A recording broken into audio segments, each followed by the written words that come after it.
Death कम retirement gratuity है, NPS, UPS, OPS के साथ ओपीएस पर खुल करके डिस्कशन किया है। दुनिया भर के संगठन है, लोग डिस्कस कर रहे हैं, वो भी रख रहे हैं उस बात को। तो अभी तो ये डिस्कशन के दौर में भी पे कमीशन तक अप्रोच है, पहुंच है, वो उसमें इस मुद्दे को रखें, जाने की कोशिश करें कि कैसे हम ओपीएस बहाल कर सकते। वो उन्होंने, उनका तो साफ साफ कहना था, आपके पास कौन सा मॉडल है उसको बताइए। आप ये मत बोलिए कि हूबहू बताओ कि आपके पास क्या समाधान है। हूबहू की बात जाने दीजिए, सरकार ने कमेटी बना दी, नहीं हो पाया। बहुत सारे राज्यों ने कमेटी बनाई, नहीं हो पाया। कुछ ना कुछ नया मॉडल लेकर के आए। ये लोगों को ये समझने का फेर है। अभी तो नवंबर में जब आधिकारिक रूप से 8वें पे कमीशन का गठन किया गया, उसमें 9 पॉइंट एजेंडा है वो, जिन पर वो सजेशंस ले रहे हैं। और उसमें 9वां जो पॉइंट है वो पेंशन ही है। डेथ कम रिटायरमेंट ग्रेच्युटी है, एनपीएस, यूपीएस, ओपीएस है। उस पर सुझाव मांगे उन्होंने। हम लोगों के साथ उसमें अभी हमारी 30 मेरे ख्याल से 30 मई को हमारी बैठक हुई। तो हमने उनके साथ ओपीएस पर खुल करके डिस्कशन किया है। दुनिया भर के संगठन है, लोग डिस्कस कर रहे हैं, वो भी रख रहे हैं उस बात को। तो अभी तो ये डिस्कशन के दौर में है। पे कमीशन से बड़ी तो कमेटी बड़ी नहीं होती है, कमीशन बड़ा होता है। और वो कमीशन केवल कर्मचारियों के मुद्दों को ही डिस्कस करने के लिए बनाया गया है। तो अभी का जो सबसे बड़ा बेनिफिट है वो ये है कि सभी कर्मचारी संगठन जिनकी भी पे कमीशन तक अप्रोच है, पहुंच है, वो उसमें इस मुद्दे को रखें, वहां उनको समझाने की कोशिश करें कि कैसे हम ओपीएस बहाल कर सकते। वो उन्होंने, उनका तो साफ साफ कहना था, आपके पास कौन सा मॉडल है उसको बताइए। आप ये मत बोलिए कि हूबहू। आप ये बताओ कि आपके पास क्या समाधान है। हूबहू की बात जाने दीजिए, सरकार ने कमेटी बना दी, नहीं हो पाया। बहुत सारे राज्यों ने कमेटी बनाई, नहीं हो पाया। कुछ ना कुछ नया मॉडल लेकर के आए। तो अब आप ये बताओ कि आपके पास ऐसा क्या रिसर्च है कि हम आपके हक को आपको लौटा सकें, वो करके दिखाइए। तो हमने वो अपना मॉडल डिस्कस किया है। तो वहां पर ये बात निकल करके आई, it can be a different type of hybrid pension, it may be. तो उसके बाद जब हमने उसका जिक्र किया तो लोगों ने उसे हाइब्रिड पेंशन मॉडल का नाम दे दिया। हमने कभी ये नहीं कहा कि हम एक हाइब्रिड पेंशन मॉडल लेकर के आ रहे हैं। हमने तो वो बताया जो हमने आयोग के सामने डिस्कशन। अब उनको लगा कि हाँ ये एक हाइब्रिड मॉडल जैसा है, उनको लगा, तो उन्होंने इसको दिया। तो वो हमने उसको जब सोशल मीडिया पे आके बताया तो वो सोशल मीडिया पे वायरल हो गया कि एक नया हाइब्रिड मॉडल आ रहा है। तो देखिए, हमें समाधान से मतलब है, उसका नाम क्या है, हाइब्रिड मॉडल है, मोदी मॉडल है ना, गवर्नमेंट मॉडल है या कोई और मॉडल है, हम उससे उसमें नहीं जाएंगे। हमारा मॉडल ये है कि 30 साल की सेवा के आधार पर 50% पेंशन और डियरनेस और कर्मचारी अंशदान की वापसी, बस इतना ही मॉडल है। उसको आप कोई भी नाम, कोई भी नाम दे दीजिए। लेकिन सर, चुनौती ये भी है कि आप जिस तरीके से बात करें, तो आप एक ऐसी पेंशन योजना की बात करें जो समूचे देश भर के सरकारी कर्मचारियों के लिए लाभदायक है। लेकिन राज्य सरकारें भी अपने वोट बैंक और सरकारी कर्मचारियों के दबाव और आंदोलनों के बीच में कई तरह की पेंशन प्रणालियां देश में इन दिनों चल रही हैं। एनपीएस, यूपीएस और ओपीएस की लड़ाई के अलावा जो चल रही है, वन रैंक वन पेंशन भी चल रही है, तमाम तरह की। लेकिन राज्य सरकारें भी अपने तरफ से, अभी टैक्स की बात चल ही रही थी, टैक्स शहीद हो गई। तो आपने जो कहा था कि आगे नहीं चल पाएगी, तो इस तरीके से जो राज्य सरकारें भी लेकर के आएंगी तो ये फिर एक होच पोच की स्थिति बनती है। नहीं, होच की स्थिति इसलिए नहीं बनेगी, अगर सेंट्रल गवर्नमेंट एक प्रॉपर समाधान दे देगा तो राज्य सरकारें भी उसको अपने यहाँ इन्वोल्व कर। देखिए, अगर राज्य सरकारें, तमिलनाडु में भी आंदोलन हुए और केरला में भी आंदोलन हुए, उधर मैं तेलंगाना गया, वहां भी आंदोलन हुए, और भी बहुत सारे राज्यों में आंदोलन हुए। वहाँ के राज्य में चल ही रहा है। और वहाँ की सरकारों ने इस मुद्दे के समाधान करने के लिए अलग अलग तरह से कमेटियां बनाई। लेकिन वो जहां तक पहुंचे, चाहे वो टैक्स पे पहुंचे हो, चाहे वो कैप्स पे पहुंचे हो, चाहे वो आंध्र प्रदेश का एक मॉडल था, क्या नाम था उसका, गारंटीड जीपीएस मॉडल पे पहुंचे हो, वो जहां कहीं भी पहुंचे वो ओपीएस नहीं था, या ओपीएस का 80% भी नहीं था, क्योंकि उससे तो बेहतर यूपीएस है सरकार का। जो मॉडल, चाहे वो टैप्स हो, चाहे वो गैप्स हो, चाहे वो कैप्स हो, इनसे तो बेहतर ऑलरेडी यूपीएस है। तो मेरा कहने का मतलब है कि वो तो वहां तक भी नहीं पहुंचे। तो अगर सेंट्रल गवर्नमेंट हमारे मॉडल को फॉलो करती है तो उसको राज्य सरकारों के लिए भी उसको अपनाने में कोई बहुत ज्यादा चुनौती होगी। आसानी से उसको अपना सकते हैं, आसानी से उस समाधान पर चल सकते हैं। कुछ राज्यों के लिए ये है विडंबना कि उनके पास रिसोर्सेज की कमी है या फंड की कमी है। तो ऐसे चुनिंदा राज्य हैं, बहुत ज्यादा उनकी संख्या है नहीं। तमिलनाडु जैसे बड़े स्टेट हैं, आंध्र प्रदेश बड़े स्टेट है, महाराष्ट्र बड़े स्टेट है, इनके पास भरपूर मतलब जो है रेवेन्यू सिस्टम है, इनके पास कोई कमी नहीं है। ये तो रोना मतलब जो है क्यों रोते हैं वो मुझे नहीं पता है, क्योंकि फिर वो पॉलिटिकल हो जाएगा मसला। तो लेकिन मुझे लगता है कि अगर केंद्र सरकार समाधान निकालेगी तो बाकी 28 राज्यों को अलग से समाधान निकालने की जरूरत नहीं है। बाकी 28 राज्यों को अलग से निकालने की जरूरत नहीं पड़ेगी, लेकिन पेंशन प्रणालियों को लेकर के अब एक नई बहस छिड़ गई है, और वो ये है कि सरकारी कर्मचारियों का भविष्य सुरक्षित कैसे हो। इसमें राज्य सरकारों की तरफ दबाव ये है, जिन्होंने पुरानी पेंशन की बहाली कर, ठीक है, वो भी बजट से जूझ रहे हैं, और उसके बाद भी सरकारी कर्मचारियों की वो मांगे पूरी ही नहीं हो पा रही हैं जिसके लिए ओपीएस लाई गई थी। और सरकारी कर्मचारी इस बात का रो रहे हैं कि हमारे हाथ से एनपीएस भी निकल गया और ओपीएस में भी लाभ नहीं मिल मैं रहा है। आपको एक छोटा सा एग्जांपल बताता हूँ। देखिए, कुछ राज्यों ने जो भी फैसले लिए कर्मचारी हित में लिए या पॉलिटिकल अपने एजेंडे को फुलफिल करने के लिए लिए, क्योंकि शायद उनको पता था कि उनकी सरकारें जाने वाली है, चाहे वो छत्तीसगढ़ हो चाहे वो राजस्थान हो। और ओपीएस बहाल करने के बाद भी वो चले गए, सत्ता से बाहर हो गए। अब उन्होंने चाहे ठीकरा फोड़ने के लिए किया हो।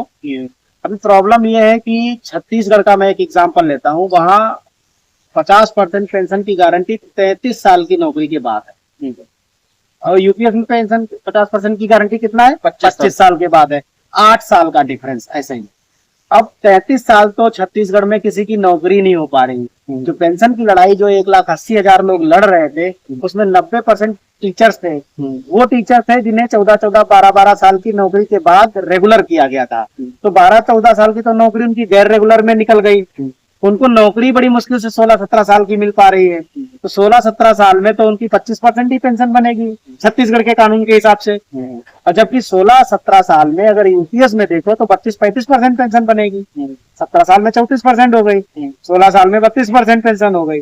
तो एक तरफ 32% है और एक तरफ 25% पेंशन है। तो ये तो 25 से भी कम है, क्योंकि 18 साल पे 25 साल बनेगी जाकर के। तो एक तरफ 14-14.5 में रिटायर हो जाएंगे। तो ये तो गड़गड़ाने वाली बात हो गई। एक तरफ पुरानी पेंशन बहाल भी कर दी और मिली किसी को नहीं, ये उस तरह वाली बात हो गई। तो मैं जो बात कहना चाह रहा हूँ कि अगर सेंट्रल गवर्नमेंट से कोई रेजोल्यूशन निकलेगा तो वो सबके लिए बेनिफिशियल, इस पर राज्य सरकारें भी चलेंगी, तो कोई कलेश की स्थिति नहीं आएगी। अभी पे कमीशन गठित किया गया तो असम सरकार ने कहा कि हम भी पे कमीशन गठित कर दें। अरे भाई, आज तक तुम कहाँ थे? सेंट्रल गवर्नमेंट को ही फॉलो कर लो ना, कोई शिकायत थोड़ी रह जाएगी किसी कर्मचारी को। अब गठित करने के नाम पे तुम वाहवाही तो लूट रहे हो, कल को हो सकता है उससे नीचे वाला चीजों को एक्सेप्ट कर लो, फिर तो कलेश पैदा होगा, बजाय खत्म होने की कलेश शुरू हो जाए। तो इस तरह की जो प्रैक्टिस है सरकारों की, वो नहीं होनी चाहिए, और ये प्रैक्टिस लोगों को गुमराह करने वाली प्रैक्टिस है। केरल चल रहा है आगे, अगर आपको गठित ही करना है तो सेंट्रल गवर्नमेंट से बेहतर देख के दिखाओ। केरल सरकार के यहाँ मिनिमम वेज 21,000 है, सेंट्रल गवर्नमेंट में 18,000 है। एग्जाम्पल तो तब सेट होगा जब आप सेंट्रल गवर्नमेंट से बेहतर करो।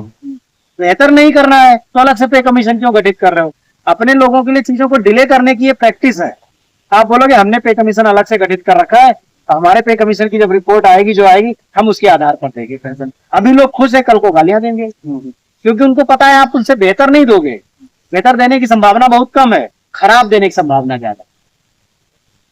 अब सर और आगे इस प्रश्नों को बढ़ाते हैं, और ये है कि मानसून सत्र आने वाला है। मानसून सत्र से पहले क्या पुरानी पेंशन को लेकर के कोई बड़ा आंदोलन? क्योंकि जब पिछला हमने आपका साक्षात्कार किया था तो आपने कहा था कि हम आंदोलन करेंगे जी, और अगर हमारी बातों को प्राथमिकता के आधार पर नहीं सुना गया तो हम आंदोलन के रास्ते पर अब आगे बढ़ेंगे जी। तो स्टेट के साथ ही पुरानी पेंशन चलेगा या पुरानी पेंशन का आंदोलन स्टेट और पुरानी पेंशन साथ ही चलेंगे, अलग अलग नहीं चलेंगे। अलग अलग नहीं चलेंगे क्योंकि जितने भी चाहे आंदोलनकारी हो, जितने भी रामलीला मैदान तक हो आते, या चाहे मतलब जंतर मंतर जाते हो या कहीं भी आंदोलन करते हैं, उनमें 90 से 95% शिक्षक ही आते। ये आंदोलन ही शिक्षकों के कंधों पे चल रहा है। 10% के आसपास बाकी लोग रहते हैं। तो शिक्षकों का जब नौकरी बचेगी तब पेंशन की लड़ाई लड़ेंगे। तो इसलिए ये जरूरी है कि शिक्षकों के कंधों पर अगर कोई आंदोलन चल रहा है तो शिक्षकों के मुद्दों को छोड़ा नहीं जाए, वो मुद्दा प्रायोरिटी पे है। तो इस आंदोलन में टेट और ओपीएस यही दो मेन मुद्दे थे।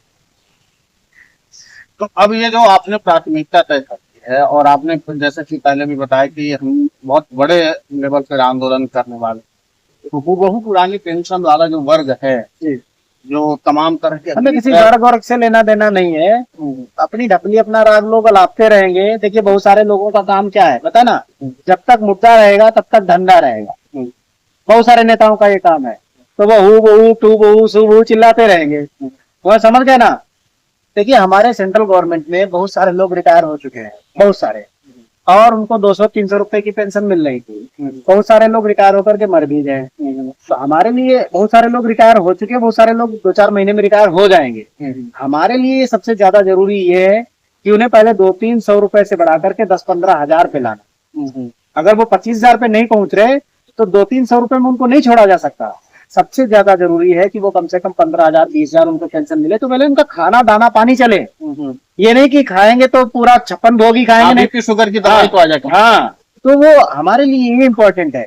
जिसको किसी की लाश पे राजनीति करनी वो लाश पे करेगा, हमें लोगों की खुशी के लिए करने का। कि अगर हम 56 भोग उन्हें नहीं दे सकते तो कोई बात नहीं, लेकिन भरपेट खाना तो मिले उन्हें, पहले 56 भोग बाद में देखेंगे। तो हमारा तरीका ये है, जिनको लास्ट पे जिसको चंदे के धंधे के लिए राजनीति करनी है, तो अपना हु बहू चू बहू टू बहू कुछ ना कुछ चलाते रहेंगे। अभी वो फिर चुनाव में जाएंगे, फिर बोलेंगे मुझे ये बना दो, तब हम पुरानी पेंशन बहाल कराएंगे। तो उनके पास 50 बहाने हैं, समझ गए। तो उनकी तो हम बात ही नहीं करेंगे, उनकी क्या ही बात करनी है। अब प्राथमिकताओं पर तो सरकारी शिक्षकों की बातें चल ही रही हैं, ये चाहे पेंशन को लेकर लेकर के हो। एक चीज और अब साफ करने की, क्या अब ऐसा नहीं हो सकता कि इन मुद्दों को लेकर के पहले आप लोग और जो आपके संगठन के लोग हैं वो सबसे पहले अपने यहाँ के स्थानीय सांसदों से मिले और फिर उनके जरिए इस मुद्दे को संसद में भी उठाएं और आप लोग सड़क पर भी संघर्ष करें? क्या इस तरीके की रणनीति पर भी काम हो रहा है? हाँ देखिए, अभी लोग मिल रहे हैं, अभी हमने भी कुछ मुलाकातें की हैं, और कोशिश रहेगी कि संसद के सत्र में इस मुद्दे को सरकार की तरफ उठाया जाए। सरकार खुद इस मुद्दे को उठाए। पिछली बार विपक्ष ने इस पर बाइकाट भी किया था, अगर आपको याद हो, 20-30 सांसदों ने इस पर जो है बाइकाट किया था, तो सदन से वो जो है बहिर्गमन कर दिया था। तो अब इस बार चाहते हैं कि सरकार खुद इस मुद्दे पर बोले और सरकार कर्मचारियों के लिए, शिक्षकों के लिए समाधान लेकर के आए। नहीं आती है, आंदोलन तब किया जाएगा। उससे पहले संसद के सत्र से पहले हम लोग एक बैठक करेंगे, उसमें सारे लोग इकट्ठे होंगे, और हमारी जो दलील रहेगी वो यही रहेगी कि सबसे पहले इन तक मैसेज पहुंचाओ सरकार तक कि आपने वादा किया था, आपने कमिटमेंट किया था, आप उस कमिटमेंट को पूरा करिए। हमें आपके सत्र में भरोसा है कि आप हमारे अपने कमिटमेंट को पूरा करेंगे। हमारे लोगों ने साथ दिया है आपका, आपकी सरकार बनी है ना, जहाँ बहुप्रतीक्षित सरकार, जहाँ लोगों को विश्वास नहीं था। तो अब कम से कम आप भी अपने वादे पर खड़े उतरो। खड़े उतरोगे तो चीजें मतलब जो है बिना संघर्ष के स्मूथली आगे बढ़े। और अभी उससे पहले सरकार मतलब मानसून सत्र से पहले हम बैठक करेंगे, उसमें पूरे देश के लीडर्स को बुलाएंगे। कोशिश हमारी यही होगी सब लोग आए और बैठ के बात करें। वहां कोई मुखिया एक नहीं होगा, वहाँ सारे मुखिया होंगे, सारे लोग बैठ करके बात करेंगे, सभी अध्यक्ष होंगे, उनको बैठे बातचीत करें और कैसे इस आंदोलन को आगे बढ़ाया जाए, क्या कब बढ़ाया जाए, कब किया जाए, एकीकृत रूप में किया जाए, इस पर चर्चा करेंगे, तब फैसला हम लोग सुनाएंगे। जब आप एकीकृत की बात करें तो अभी तक कितने कर्मचारी संगठनों ने आपके इस रणनीति हमारे पर साथ सहमति जता दी? देखिए मैं क्योंकि as being a central government employee, मैं पहले अभी सेंट्रल की बात करूंगा, केंद्र शासित प्रदेशों की बात करूंगा। लगभग सभी केंद्र शासित प्रदेश और दिल्ली और जम्मू कश्मीर और मध्य प्रदेश और तमाम उत्तर प्रदेश के शिक्षक संगठनों के मुखिया जिनसे हमारी बातचीत हुई है, उनका भी यही मानना है कि हम जो बात कह रहे हैं वो बात सही है। अभी कुछ लोग अपना ईगो को छोड़ करके नहीं आ पा रहे हैं, वो एक अलग मसला है, लेकिन जो बात सही है उसको तो सभी सही कहे। हम लोग कोशिश कर रहे हैं कि जून के लास्ट में, जुलाई के शुरुआत में वो बैठक हो जाए। अगर वो बैठक सफल हो जाती है तो आप समझ लीजिए कि हिंदुस्तान में एक ऐसा आंदोलन देखने को मिलेगा जो 75 साल 20 साल 30 साल पहले हुआ होगा। 1975 के दशक का आपको एक आंदोलन देख सकता है। अब सीधा सवाल एक और, दो टूक सवाल मेरा ये है, अगर सरकार आंदोलन के बाद, क्योंकि आप लोगों का ये कोई पहला आंदोलन थोड़ी है, क्योंकि 10-15 आंदोलन तो मुझे कवर करते हो गए दिल्ली में, और उसके बाद और आपका कोई भी आंदोलन छोटा तो ले रहा है नहीं है, रामलीला मैदान भी आपने भरा, जंतर मंतर भी आपने भरा और कई बार पुलिस का भीड़ भी। अब सवाल यह है कि इस आंदोलन के बाद भी अगर सरकारें नहीं सुनती तो क्या फिर राष्ट्रव्यापी हड़ताल भी कर सकते हैं? बिल्कुल करेंगे। राष्ट्रव्यापी हड़ताल होगी, हर जगह होगी, केंद्र में भी होगी, केंद्र शासित प्रदेशों में भी होगी और राज्यों में भी होगी। तो सारे नेता एक प्लेटफार्म पर आ जाएंगे, फिर राष्ट्रव्यापी हड़ताल भी हो जाएगी। कभी हो ही पाएगी, उससे पहले हो ही नहीं पाएगी। एक करेगा दूसरा नहीं जाएगा, कभी हो पाएगी। और इसीलिए मैं बार बार कह रहा हूँ कि सबका पहले यूनाइट होना चाहिए, सब लोग पहले एक हो जाए। कोई तो पहल करेगा ना, अब कोई फेडरेशन बना लेगा, कोई फेडरेशन बना लेगा। ऐसे तो एक करेगा 9 नवंबर को, एक करेगा 21 नवंबर को, एक करेगा 14 नवंबर को, एक करेगा जनवरी में, एक करेगा फरवरी में। फिर अब ऐसे मजा नहीं आएगा। अब ताकत दिखानी है 25 लाख लोगों की, तो परिवार सहित लोग आए, यहाँ 25 लाख लोग जुटे हैं दिल्ली, हम उस पर प्लानिंग। और मतलब एक एक्सरसाइज ही है अब ये एक्सरसाइज है। कोशिश कर रहे हैं कि 90% लोग अगर एक साथ आ जाते हैं। देखिए, पूरा हिंदुस्तान तो आजादी की लड़ाई में भी एक बैनर तले नहीं आया, उससे बड़ी कोई लड़ाई नहीं हो सकती है। गरम दल अलग रहा, नरम दल अलग रहा, धर्म दल अलग रहा, तमाम तरह के दल थे, तमाम तरह की पार्टियों के नेतृत्व में लोग लड़ रहे थे। लेकिन 90% लोगों को एक किया जा सकता है और एक बड़ा मोर्चा तैयार किया जा सकता है। हम उस बड़े मोर्चे की बात, 100% की तो हम बात ही नहीं करते, लेकिन 90% भी वो 100% से ज्यादा पावर। जी बिल्कुल। तो जिस तरीके से डॉक्टर पटेल बता रहे थे कि ये स्थितियां बन रही हैं, यानी कि कुल मिलाकर के नवंबर से जो आंदोलन का पहल शुरू हुआ था और उसके बाद से थोड़ा सा विराम लगा गर्मी के महीने में और तमाम तरह के काम भी शिक्षकों के पास थे, लेकिन अब फिर से जुलाई से लेकर के अगस्त के बीच में सरकारी शिक्षकों का न सिर्फ आंदोलन का एक्सरसाइज होगा, बल्कि आंदोलन की रूपरेखा और रणनीति बन के तैयार हो चुकी होगी और उसके बाद आगे एक बहुत व्यापक आंदोलन अगस्त के अंतिम समय तक हो सकता है और उसके बाद हड़ताल पर भी जा सकते हैं।